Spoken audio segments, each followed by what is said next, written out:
I wish he would have stayed home, away from this cruel world that we live in. Dear listener, children shouldn't roam this world alone.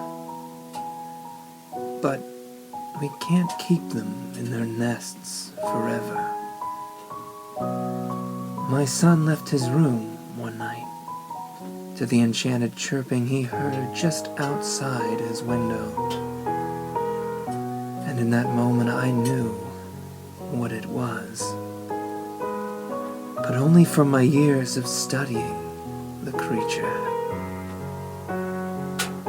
You see, there is a monster that wanders around the globe, preying on innocent children, watching and waiting.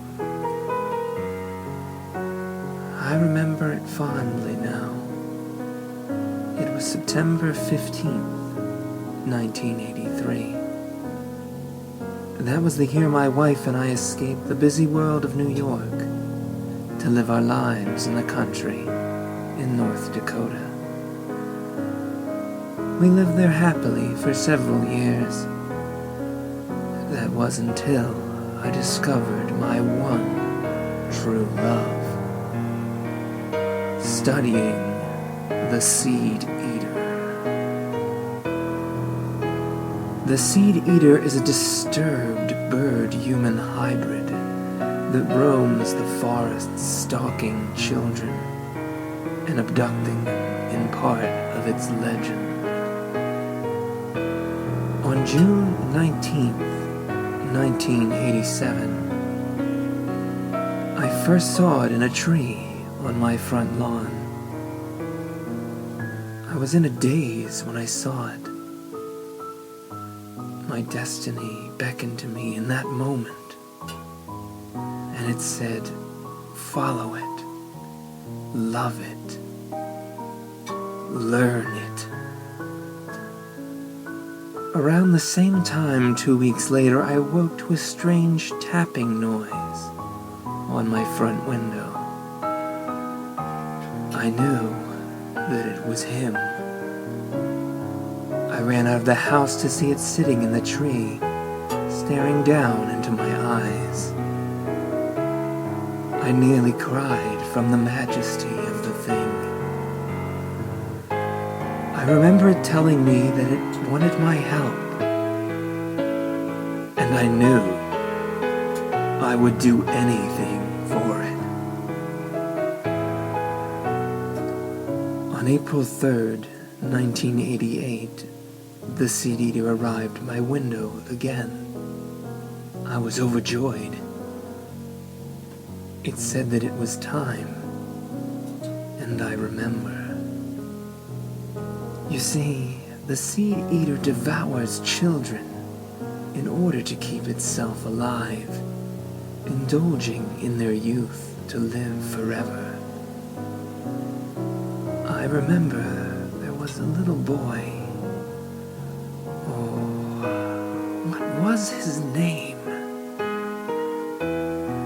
Oh well, it doesn't really matter now.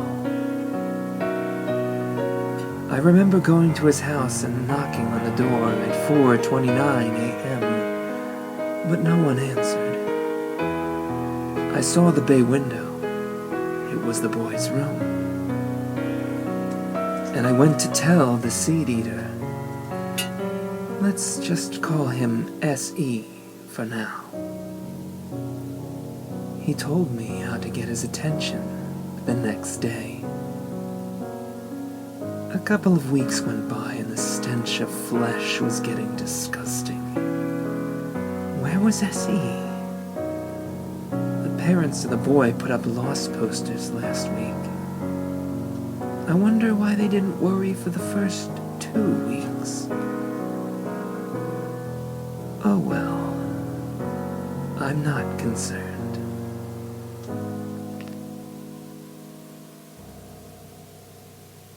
On May 14th, 1988, the boy was nothing more than bloated, rotting flesh.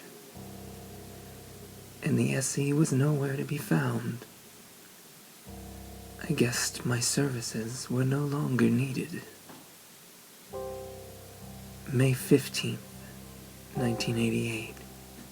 He came. He took the body and requested another. May 16th, 1988. 6 kids killed, 6 kids devoured. 6 more requested. May 18th, 1988. However, losing people makes me wonder.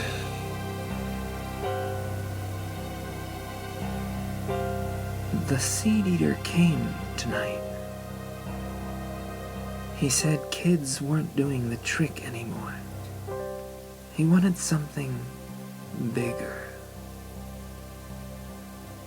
If you're listening to this, you may be the only hope to finding out the truth of this thing. In my room there is a journal.